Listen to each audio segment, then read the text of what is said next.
Hey everyone, and welcome to the weekly WoW news, where I recap the World of Warcraft news from the previous week. It's not comprehensive. I just kind of pick the stuff that I think is interesting or want to talk about. So, welcome, and let's go ahead and get started. Before we get into the World of Warcraft news, I wanted to make a quick note about the channel in general.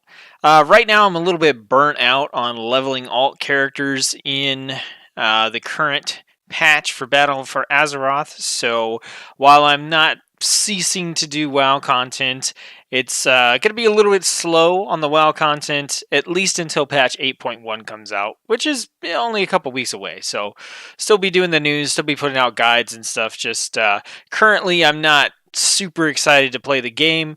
I'm waiting on incursions in 8.1 and some of the other content that's going to be coming to kind of freshen things up a little bit. And also, we got a bunch of holidays and stuff coming up too. So, it's just kind of a busy time of the year. So, that's why you might see a little bit of slowdown on the channel with the WoW content. Not quitting WoW or anything like that. Just, we're towards the end of a patch, and usually that's the time where you've kind of done most of the things there are to do, and you're just sort of waiting, twiddling your thumbs, like, come on, next patch. And that's about where I'm at. So, all right, with that out of the way, we've got two quick pieces of info that are for other Blizzard games.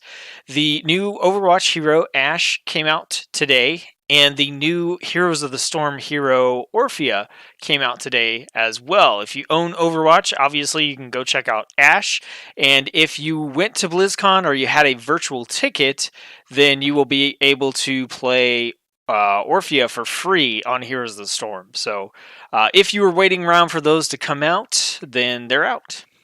All right, so let's kick things off with our new events for the week.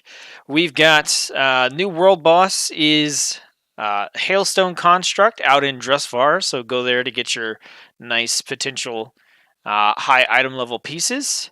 This week we have Burning Crusade Time Walking as our special dungeon event. So I did mention that this is one I'd be really excited for, as a lot of my memories from World of Warcraft come from the Burning Crusade era for expansion packs. So in the spirit of that, I'm going to be planning a sort of show up if you want to time walking dungeon run session, probably for this weekend. You'll see it come up as a stream on the channel, and what you'll be able to do is, if you're interested in participating during the time slot that I put down, you'll be able to click on that stream but way before we start the stream, and just leave a comment, saying that you're interested in signing up or you want to participate. So look for that. That should pop up on the channel here pretty soon. To do a sort of first time community style event, do some Burning Crusade dungeons. So I'll get to live some really great nostalgia from that. So, all right. Along with that, we've got our island expeditions. The invasion is Old Gods. So, been waiting on this one, and I'm very, very interested to see how these Old God invasions are done. I'm pretty sure it's just going to be like faceless ones and, little void tentacle things and, nothing too crazy, but I still think it'd be interesting if the mobs got corrupted with Old God energy. But I feel like that's too much effort for what Blizzard is willing to do. All right, we had our world first plus 21 Mythic Keystone completed in time. The group was a Blood DK, no surprise there. Mistweaver Monk, Demon Hunter, Beast Mastery Hunter, and Sub Rogue. I like how this is just Demon Hunter. Come on. I mean, obviously we know that it was Havoc because they had a Blood DK, but still. So yeah, there was that, and then also Mythic Talok was tanked and defeated on a handheld device. So this is, I don't think this is all that crazy. Tanking with a keybind setup like this on a controller and stuff is actually not too bad. I think the person that did this themselves actually said that it wasn't a big deal, but that there were other classes and specializations that they wouldn't want to tank on with a handheld, and I definitely agree with that. I spent some time playing with the Xbox controller add-on for World of Warcraft, and I mean, it's absolutely at its easiest when you're playing melee. So, but this is kind of here because it's a joke about BlizzCon, and people, do you not have phones, and all that kind of stuff that was going on. Um, and this is not a phone; it's not a tablet. This is basically a mini PC, a mini handheld PC. So it's got, it runs Windows, but still, I think that's maybe really wanting news, and the whole situation with Blizzard talking about mobile, which we'll get to in a little bit, made this a little more newsworthy than it might have been before. All right, next we got some new models in patch 8.1. So first we've got a new mount. I don't really want to spoil where this is from, but this is a cool water elemental mount. Then we've got a new animation for the Paladin Consecration spell. Now, when I first saw this, I was pretty impressed. I thought it looked pretty cool. But the more that I've seen it, the less that I like it. Like, I like the fiery stuff, but this weird kind of stained glass effect on the bottom, I think it's too much. I think you can really notice it here when they show the overhead. So they're going to cast it, and you're going to see it top down. And I don't know. I'm just imagining tanking and seeing that all around me. It looks weird. I mean, maybe it's because the texture on the bottom is just not super crisp. I don't know if it's meant to be crisp, but it kind of looks like you're standing in the middle of a well or something. So, yeah, I don't know. I'll have to see it. I mean, I definitely think that the current consecration animation could use some work, but that's an incredibly different direction that they're taking it. So, I'll have to play with it. I really don't know if I like it or not. Next, we got some new transmog sets. I haven't looked at these, so we're going to get some authentic reactions here. Let's see. Don't know. Oh, I like this one. I really like the brown on green sort of color scheme like that. That's really what it is for me. I think it looks like this is like a brighter green, and this is a different green. That's the only thing that's kind of throwing me off here. That's a pretty solid set. I like it. I mean, it's nothing too super fancy, but I think if you want like a good, just kind of blend into the background sort of color scheme, that's pretty good. That's no. This looks like, is this the heirloom set, but just recolored? That looks horrible. This is, I don't even know on this one. Okay, same one, but with pants now. I think the dress looks better, but look at the hair stick. I know hopefully the hair is going to be cut off or whatever, but how come there's no dress for the guys? Come on now. So anyway, that's the new transmogs that we got. It's said perhaps these sets are from Island Expeditions, so I don't actually know where these are from. But, I mean, these Duskhaven-y ones look like they could be from the new island that we're supposed to get. And then maybe this one is from the Vrykul. It looks kind of Vrykul themed. Alright. Moving away from the models of 8.1, let's talk about some of the other stuff that has popped up. So we've got some interesting items here. These are from the Dazar Lore raid.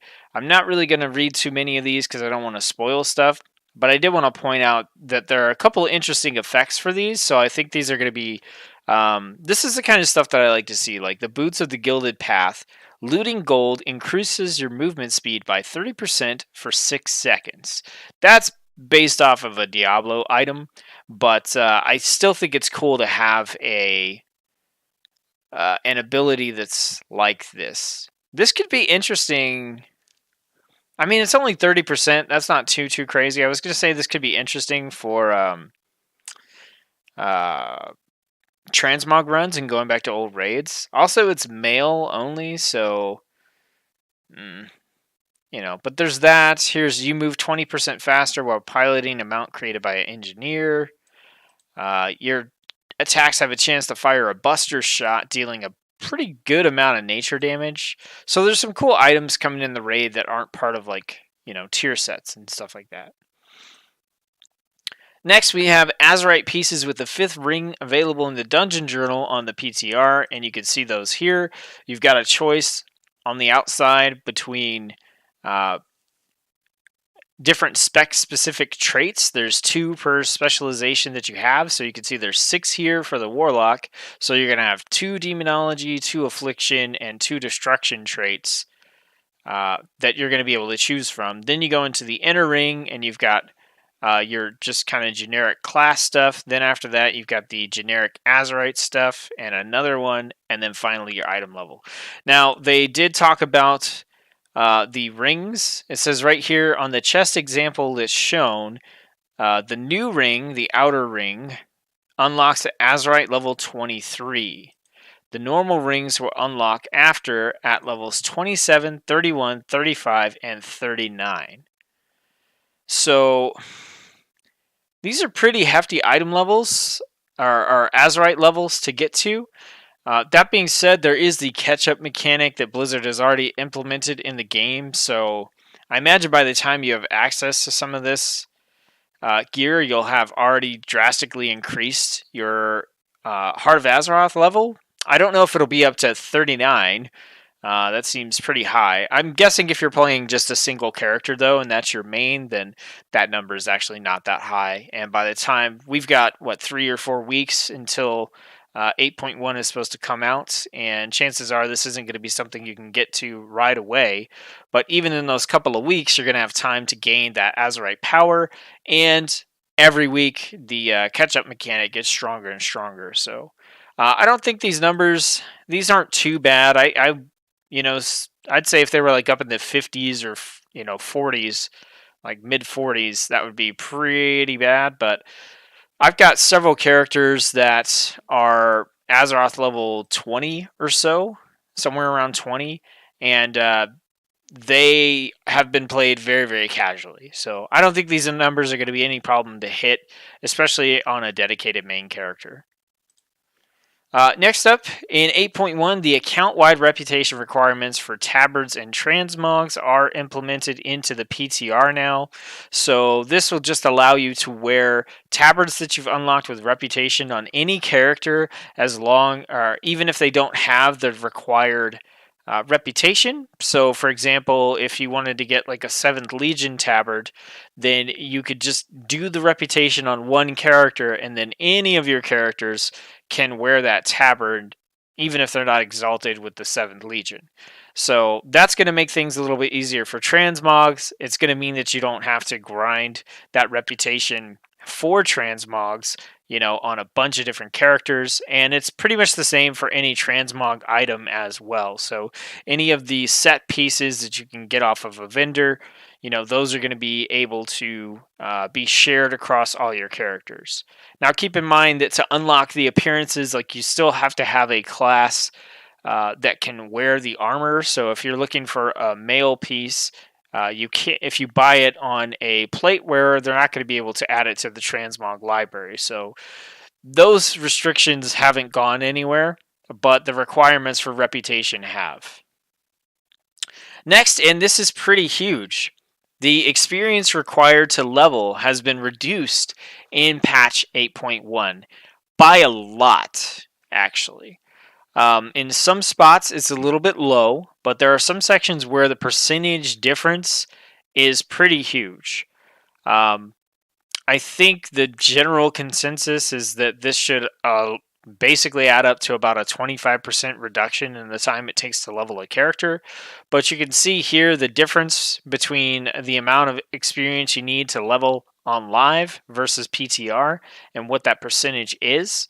So it starts off at level 20 with just a 2.5% reduction in the amount of XP needed. But as we continue on, we get higher and higher into 20%, 30%, all the way up to from level 59 to 60, which this is a pretty tough spot right here. The first couple levels of Burning Crusade and the last few levels of Vanilla, there's a 40% reduction in the amount of experience required to get from those to get to the next level in that range. And then it kind of goes down from there a little bit backwards here, but you can still see we're all the way up into level 110, where there's been a 25% reduction in the amount of experience needed to level almost the entire way. So this might actually be, I think if you shave off 110 to 120 or 111, whatever, 110 to 120, if you shave those off, it probably is greater than a 25% decreasing the amount of time it takes to level. So, and hitting 110 is the level where you're able to take advantage of all the different experience mechanics in the main expansions, so stuff like the incursions and everything like that. So I think once you get to 110, it's a lot easier, it's a lot more interesting, a lot more entertaining to get those other 10 levels, because you can do dungeons and island expeditions, and you'll be able to do the incursions and stuff like that. So this is a pretty huge deal. This is a giant reduction.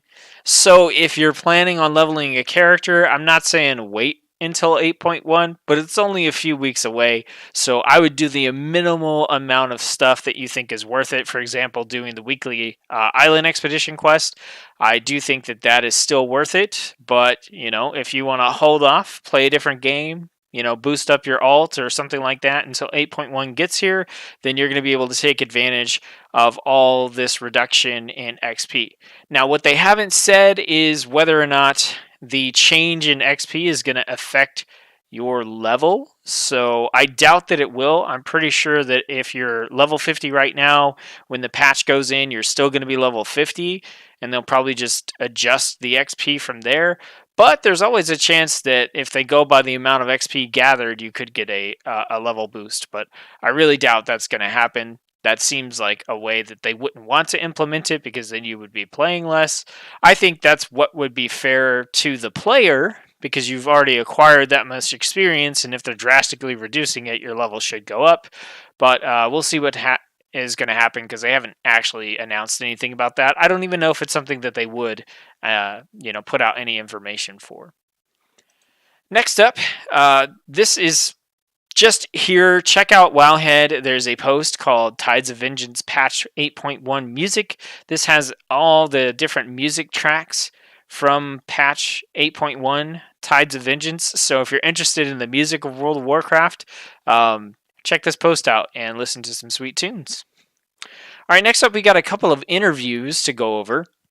And talk about some of the things that were listed in here. Some of these are just bullet points. Some of them I think require a little bit more discussion. So it's not set in stone, but the current plans for flying include flying enabled in Nazjatar and Mechagon. So unlike Argus, this would be more like the Broken Isles, where you can actually go and fly around in the zone, as opposed to Argus, where you're not allowed to fly around. Requirements for Pathfinder Part 2 are going to be similar to Legion. Let's see. No plans for improvements on PvP gearing. The dev team wants to see the 8.1 changes on the PvE side before they figure out PvP. They talk about heroic warfronts being flex between 10 to 20 players. No plans for nerfing pass raids, but they'll look at them if there's a boss that you can't get by solo. Let's see. More plans for random events on island expeditions with mobs less scattered and more clumped together in the future. Here's one. You have a higher chance of obtaining island expedition loot by playing on higher difficulties. Now, this is something that wasn't confirmed before. They confirmed it in here, but here's the deal. The general rule in Diablo is that you play the highest difficulty you can play and also beat quickly. So the reason you do this is because you want the highest chance for a piece of gear, but you want to be going through the content quickly, because you don't just need a higher percentage chance, you need more chances. So if you've got a 50% chance to get a drop, and it's going to take you 50 runs to get it, then you would rather do those 50 runs in a short amount of time compared to a long amount of time. So your chance of obtaining island expedition loot by playing on higher difficulties, is that a matter of 0.1% to 0.2% or 0.2% to 0.3%? Who knows? And that's going to be the thing, is that generally, even though you have a higher chance of obtaining loot on the higher difficulties, it's probably still best just to run on normal, because then you can get through the content quickly and you can have more attempts at getting an actual drop while still having a pretty good chance to get them. Devs like how the Mage Tower played out in Legion, so they might bring a similar challenge back in the future. Nazjatar is going to be a sunk down zone. We talked about that. No more plans for allied races until 8.2, but they're planning other character customizations. There's something for Night Elves coming in 8.1. Devs are looking into removing hair restrictions. No plans on increasing the friend limit. And no plans for solo queuing rated arenas and RBGs. Now, this was the least interesting of the interviews, so let's jump over here. This one was at Azeroth Roundtable at BlizzCon. So, Blizzard learned some lessons from islands at launch and is applying them in patch 8.1. There's a new vendor selling items. There are fewer Azerite events at the start, so you can see things like other invasions instead, as well as new events like Azerite Seams. There's also a new type of wave event where you take a point and have groups of creatures attack you that are more and more powerful. Now, this sounds like I like this sort of like tower defense, wave attack style combat. So I think this is a pretty interesting way. I think this is a really neat event for them to put in World of Warcraft, and I think that island expeditions are a pretty good place for it because you're already in the constantly killing enemies mentality. So I'm really excited to see this come 8.1. This is something that I think could make island expeditions a lot more dynamic. They talked about the challenges of creating the AI bots, blah, blah, blah. Island reward system is a little too obfuscated. I know what the word means, but I don't know how to say it. Ideally, you should be cool winning and want to focus on that instead of playing a different way for rewards. Blizzard wants to encourage players to win and is thinking about ways for players to target rewards on islands. So the deal with this is that right now, the agreed upon best way to do island expeditions is to just constantly kill rare spawns and to try to kill enemies from the invasions that happen while you're playing. The reason for that is it appears that the drops are tied to particular rares and particular evasion events on the island. So instead of picking up every single piece of Azerite that you see on the island, you might skip some mines, you might skip some, small Azerite chunks on the ground so that you can focus on killing rares. And that's not exactly the way they want you to play the game, because they want you to focus on collecting all the Azerite before the other team, with everything else there as, obstacles or challenges to do along the way. So what they're doing is they're thinking about a way to allow you to focus on winning and then also give you a way to target rewards on islands. So if you're saying, hey, I'm missing this particular battle pet, maybe you have a more clear-cut way to get that pet, or you just have a better understanding of the best way to get that pet. In 8.1, all island battle pets can be caged and traded. So there are a few of the battle pets on the islands that you can't actually cage to sell or trade or whatever you want to do with them. So as of 8.1, they're going to change it so they all can be caged, traded, and sold. That's a combination of words that just sounds pretty bad right there. Content like islands and heroic warfronts are designed to provide players with a variety of content across group sizes, outside of the traditional dungeon or mythic raid sizes. The team's thinking about island content that could have special perks and bonuses for professions. There are 2 brand new AI teams coming for Horde and Alliance, so we'll get some other people to beat on in 8.1. They're looking at ways to change up island gameplay. For example, perhaps they could play around with the rule set. Wouldn't it be cool if some islands had no enemies and their goals were exploration based? I think that would be incredibly interesting, and we're going to see in the next post uh, or the next one some stuff about what they're thinking about doing with Nazjatar. And between this line here and what they're going to be doing on Nazjatar, I'm kind of excited for what's coming up for World of Warcraft. I'm getting some serious kind of Guild Wars 2 outdoor exploration, possible dynamic group content and quest style um, things that might be coming in this patch. So, wouldn't it be cool if some island expeditions had no enemies and the goals were exploration based? I don't know how they would do that, but yes, please give us more variety. It will tell you if it sucks, and then you can take it out of the game. And then they mentioned that islands might be related to the story of Magni and the healing of the world in the Rise of Azshara patch. All right, next up. Yeah, so this is the one about Nazjatar. So this it's basically an interview where they're talking about primarily the Rise of Azshara patch coming up in 8.2. So I'm going to skip over the raid stuff here. So the creation of the Dark Moon roller coaster. So in patch 8.2.5 or 8.1.5, I think, they're going to be releasing a roller coaster into the Dark Moon Fair. And I looked at the roller coaster and I said, why?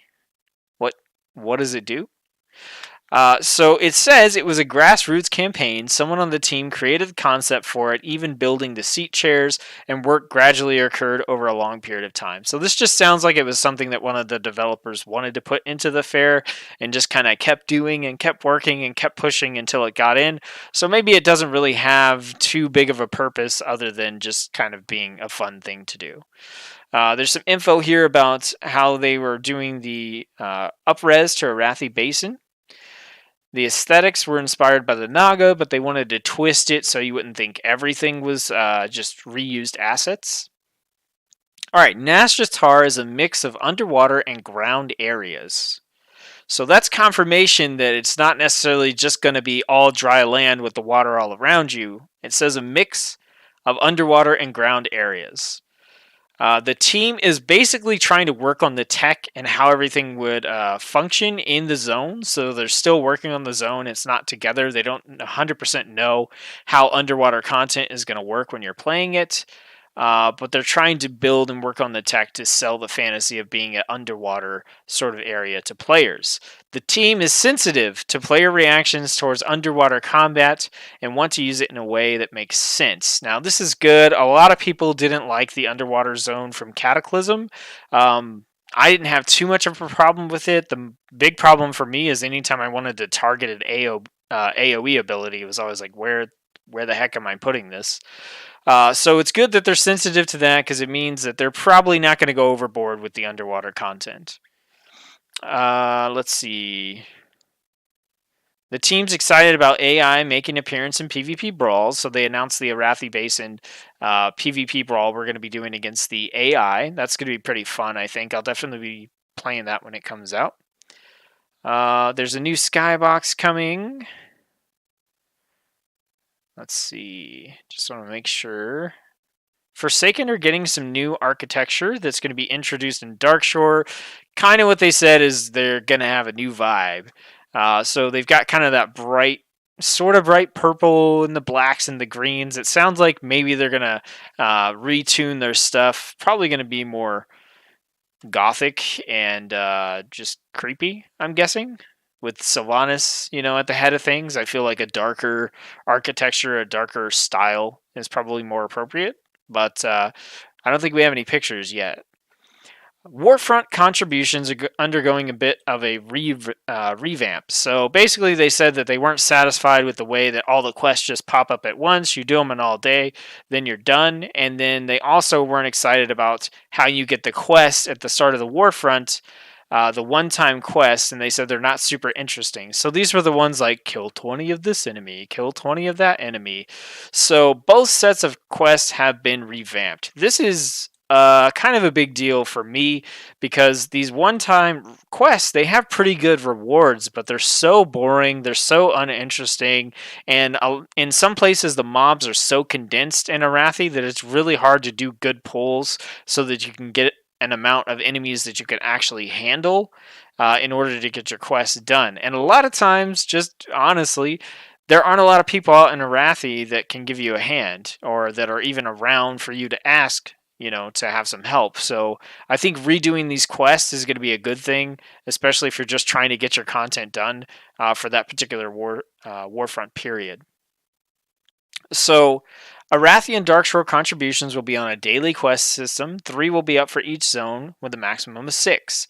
There will always be 1 resource or gold quest up, so you're not forced to do crafting materials. There are now world quests that show up in each area, and these reward a new currency, service medals. We previewed some service medal rewards, so this includes new mounts, pets, transmogs, heirlooms, as well as an item that increases XP gained on alts. So this is going to be pretty cool. I think this is what I expected them to do when they first came out with the Arathi Basin or the Arathi Highlands. Worldfront, I went out there and even in my video I said, yeah, there's world quest out here, but they just had the one world quest for the world boss, which was a huge letdown because I know they had at least talked about having world quests, come back in different places in the main continent of Azeroth, or Kalimdor and Eastern Kingdoms, but this sounds like they're actually doing it now. Like instead of getting, this handout of like 8 quests to kill 20 different things, they're going to actually put the world quest onto the map and give you more to do than just go out there and kill the world boss. Now, the question I have is, are those world quests going to show up for you even if you don't control the area, or is it going to be one of those things where, you have to control the zone in order to be able to fight the world to do the world quest, just like you have to control the zone to be able to fight the world boss. So that's something that they haven't really said yet. Nazjatar World Quest. Okay, so this is what I was talking about with, looking at good stuff ahead for 8.2 and kind of getting a Guild Wars 2 sort of vibe. Nazjatar is a good place to evolve the World Quest system. They want the World Quest to feel unique and different. This could include multi-stage quests. Now we're talking about a world quest here, those things where you just run over, kill the one guy, ding, they're done. So multi-stage quests, group quests, which we kind of already have that, or even bosses that spawn across the entire region, and whoever gets to spawn it gets a special zone-wide yell. So that's one way they're looking at things. Let's change them up. Let's have some different types of quests, or maybe have some special events that happen that can work as world quests. In Nazjatar, you can also recruit assistants on a daily basis who have a friendship bar. Similar to the Mist of Pandaria Tellers, you can take these friends out to adventure for the day, and as they gain friendship, they unlock new abilities and perks like accessing more dailies. So it's like, okay, they're going to bring back the sort of bodyguard system that we had in Legion. So we could take these people out, we can grind out more rep for them. Which, I'm excited about. And then you unlock new abilities and perks. So some of these friends, like Gilbin for the Horde, have extra perks. Using Gilbin as an example, you'll be able to see new hidden treasures using him as a friend, and some of these treasures contain items which starts quests that further Gilbin's personal storyline. So this almost sounds like something that you'd find in like a Dragon Age game, or something like that, where you're able to like kind of tap into your side character's own personal storyline, learn more about them, build up reputation with them. So I think that's an interesting concept to be added to World of Warcraft. And I'm just kind of excited that there's going to be other stuff to do than just run dungeons, do island expeditions, raid, like there is right now. So the more of this kind of stuff that gets in, the more the player has the choice of what they want to do. Do you want to go do battle pets? No. Do you want to go and, work on your friendship level with your Nazjatar assistants? You can go do that. Do you want to do something with crafting?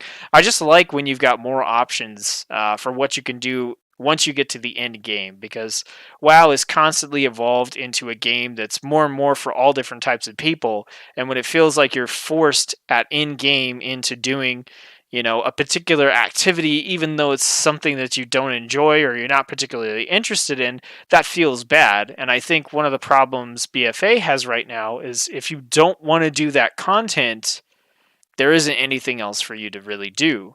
The other systems don't exist, or the ones that do exist are super shallow. So I know it's making a big deal out of this, but I just think that this is an important step in the right direction towards Blizzard acknowledging, like, okay, maybe people will want to do different types of content and different things than just dungeons and raids. And I hope they continue to progress that way. I really hope at some point they decide to work on the profession system and actually turn that into something cool that you can do at in-game that isn't just a means to an end. But next expansion, right? That's a different expansion. So yeah, I think, with what they've said about Nazjatar and the couple of changes, just not even the changes, just the hints of what they could do in island expeditions, I think that the future is looking pretty bright for World of Warcraft, just in terms of having more stuff to do and not getting burnt out so fast, from patch to patch. And finally, the last thing to talk about here, and I'm not going to talk about this too much. I'm sure you've seen a million videos about this. I know I have. Basically, Alan Madham, executive producer and one of the original founders of Blizzard Entertainment, along with Wyatt Ching, who's the principal designer on Diablo Immortal, held a press conference during BlizzCon where they basically said that they're going to be doing mobile games for all of their IPs, which I don't care about. I think that's fine. I think if you're going to make some mobile games, then good on you. There's a market of people. I don't think... I don't know. I'm not going to get too much into my opinion on mobile games. I just know that, I don't care if you make them for the IP. Maybe I'll mess with them. Maybe I won't. That's entirely on me. I'm not going to get mad because you're making them. But what they did say is we have many of our best developers now working on new mobile titles across all of our IPs. Now, I don't know if best developers is just, corporate speak to say, we've got people working on it, they're the best, don't worry. Or if they literally mean that their best talent in the company is now shifted over to making mobile games, leaving not amateurs, but the less experienced people to handle their main core IPs, then that does worry me. So I don't want to harp on this too much. I just, I think that depending on how they do this, it could be good, it could be bad. You've probably seen examples. Some people have talked about, maybe they could make a Battle Pet mobile game. Yeah, I think that's an easy sort of game that pops up to most people when you think about, what could you do for a mobile game on World of Warcraft? Battle pets. You can fight with your battle pets. They sync up to your game. All that kind of good stuff. That's a great idea. What about what about Overwatch? What can you do in Overwatch? I don't know. You could do like a drafting app where you can, draft teams for the league, or, there's stuff that can be done that can be cool. And if they're just sending developers over there, and sending our best developers is just like, generic corporate speak, they just mean we're sending people and you can, they're our best, wink, wink, then that's fine. But, Blizzard's stock has been tanking since their announcement of Diablo Immortal. I think they were at around $89 and they dropped down. I think last time I looked, they were at $53. And this is coming back off the back of the Diablo Immortal announcement. It's coming off the back of their quarterly earnings report, and it's coming off the back of this right here, of Blizzard saying, hey, we're really focused on mobile. And I think the big problem here is that they're not sharing the major stuff that they're doing for PC gamers. And if they can do that here in the near future, I think they might recover a little bit. Maybe the Diablo fan base is totally shattered. I don't know. But yeah, that's something to bear in mind. If you're a big fan of Blizzard games, mobile titles are definitely on their way, and I think it's 50-50 whether or not we have any experienced developers that are working on the core PC franchise versus mobile. So a lot of people have been leaving Blizzard as well, and that kind of worries me, as far as what's coming up in the next year or so in terms of these mobile titles and stuff as well. So we'll see. Either way, that is the end of the news. I'm going to check the chat, and it looks like we're good. All right, so thanks for tuning in. I'll see you next week. Hope you're having fun in WoW, and I'll see you on the next video.